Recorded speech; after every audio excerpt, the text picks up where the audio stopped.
எங்களுக்கு கொடுத்த டாபிக் வந்து பழத்தை பத்தி ஒரு 10 பாயிண்ட் எழுதிருக்கோம். அது ஒரு 2-3 பாயிண்ட் எக்ஸ்பிளைன் பண்றாங்க. எழுதிருக்காங்க. ஒரு 10 பாயிண்ட்ஸ் எழுதிருக்காங்க. என்ன எழுதிருக்காங்கன்றத பாப்போம். என்ன செய்ய போறாங்கன்றத ஒற்றுமையே பலம். நாங்கெல்லாம் ஒன்னா இருக்கிறதா எங்களோட பலமே. எங்க குழுவுல எல்லாரும் சேர்ந்து ஒன்னா ஜாலியா இருக்கோம், ஒன்னா சேர்ந்து செயல்படுறோம். ஓகே, ஃபர்ஸ்ட் பாயிண்ட் ஒற்றுமையே பலம். எல்லா அவங்க ஊர்லயே ஒரு குழு இருக்கீங்க இல்லையா, 12 பேர் எல்லாம் சேர்ந்து இருக்கீங்கல்ல, அதுவே ஒரு பலம் தான் சொல்றேன். ஏன்னா மத்த பீப்புள்ஸ் வந்து குழுக்கள்லே இல்லாம நிறைய பீப்புள்ஸ் இருக்காங்க, அவங்களுக்கு இந்த ஆப்பர்ச்சுனிட்டி கிடைக்கல. ஸோ நம்ம எல்லாம் குழுவா இருக்கிறதே நமக்கு ஒரு பலம் தான் சொல்லுவாங்க. சரி, அடுத்து செகண்ட் பாயிண்ட் என்ன? பெரிய காத்து அடிக்குது, ஒருத்தவங்களா இருந்தா கீழே விழுந்துருவோம்.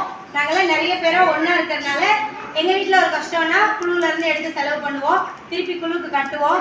அது மாதிரி எங்களோட பொருளாதாரத்தையும் இதுல நாங்க மேம்படுத்தி மேல வர்றோம். அதுவும் ஒரு வித பலம் தான். ஏன்னா மற்றவங்கள குழுவில் இல்லாத ஒரு பர்சனால இது மாதிரி வாங்க முடியாது. ஒரு நகை கொண்டு போய் அடகு வைப்பாங்க, இல்லை ஒருத்தவங்கள்ட்ட போய் வட்டிக்கு வாங்குவாங்க, இல்லை போய் சொந்தக்காரவங்கள்ட்ட கேட்பாங்க. எங்களுக்கு அந்த கஷ்டம் கிடையாது. நாங்கள் எப்போதுமே குழுவில் இருந்து எடுத்து செலவு பண்ணிக்குவோம், குழுவுக்கும் நாங்கள் திருப்பி கட்டிக்குவோம். அதனால அதுவும் எங்களுக்கு ஒரு பலம். நீங்கள் சொன்னது வந்து குழுக்குள்ள பலம் பயம் அப்படி சொன்னீங்க.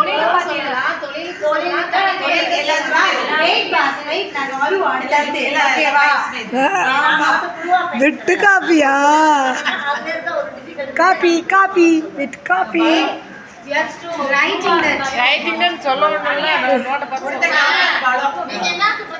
பெண்கள் வந்து வெளியே எதுவுமே பண்ண முடியலன்னு சொல்றீங்கல்ல, அதுதான் நம்ம குழுவா சேர்ந்து அதை பண்றோம்.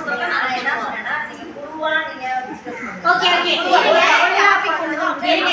நாங்க வந்து ஒன்ஸா முடிச்சுக்கிறோம். அதுக்கப்புறம் ஒரு டவுட் இருந்தா கேளுங்க, நாங்க எக்ஸ்பிளைன் பண்றோம். பலம் பலம் பலம். செல்ஃப் கான்ஃபிடென்ஸோட நாங்கள் இருக்கிறதே எங்களுக்கு ஒரு பலம் தான் நாங்கள் நினைக்கிறோம். ஏன்னா எத்தனையோ பேரண்ட்ஸ் எத்தனையோ இதில் வந்து வெளியே வர முடியாமல் இருக்காங்க. ஃபேமிலிக்குள்ளே இருந்துட்டு என் ஹஸ்பண்ட் விட மாட்டேங்கிறாங்க, குழந்தைங்க படிச்சுட்டு இருக்காங்க, அதனால நாங்கள் ஒன்றும் பண்ண முடியல.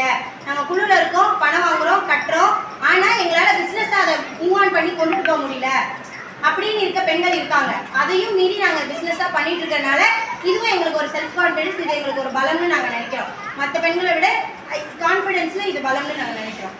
சேவிங் மணி வந்து நாங்கள் சேவ் பண்ணி வைக்கிறோம். அதை நகையாவோ, இப்போ நம்ம சொல்கிறோம்ல குழுவில் பணம் எடுத்தானா ஃபஸ்ட்டு போய் பழைய கடனை உள்ளே இருக்க நகையை திருப்புவோம், இல்லை புது நகை வாங்குவோம்.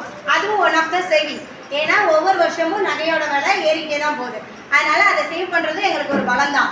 ஏன்னா எல்லா பெண்களுக்குமே பேசிக்காக வீட்டில் பலம்னு நினைக்கிற ஒரு பொருள் பெண்களுக்கு நகையாக மட்டும்தான் இருக்கும். ஏன்னா அதுதான் பலம்னு நம்ம நினைப்போம், அது நம்மளோட மைண்ட் செட்.